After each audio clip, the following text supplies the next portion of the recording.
Chef picked up his knife to handle the lobster, but he suddenly notices some white slime underneath the lobster. The chef turned the lobster over completely. He wants to see what's going on.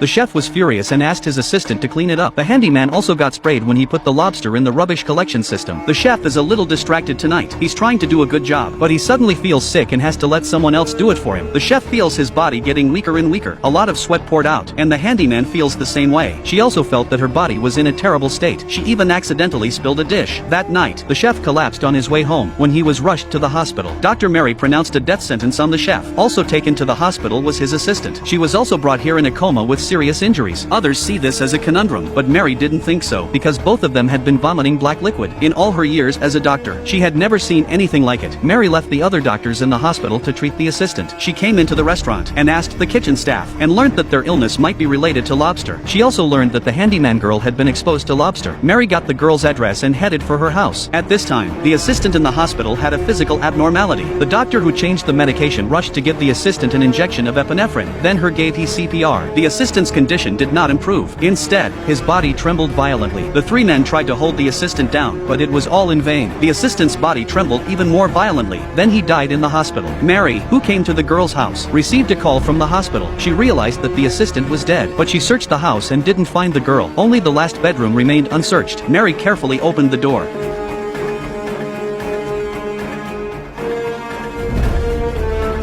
Yet it all started with a fisherman who was about to go to sea. Jack was the village's most capable fisherman. Every time he goes to sea he comes back with a full load, but he didn't expect the danger this time. Just as the man was casting his nets in anticipation of catching a big fish, but he couldn't pull the net back. As he gave a strong push, Jack was dragged into the sea by the reaction force. He didn't want to lose the net he relied on, so he started to dive down to try to retrieve the net, but he's only just reached the bottom. Suddenly the light starts to fade. He looks up and realizes he's surrounded by fish, and it's too late for him to escape. Jack can only watch as the fish drown him.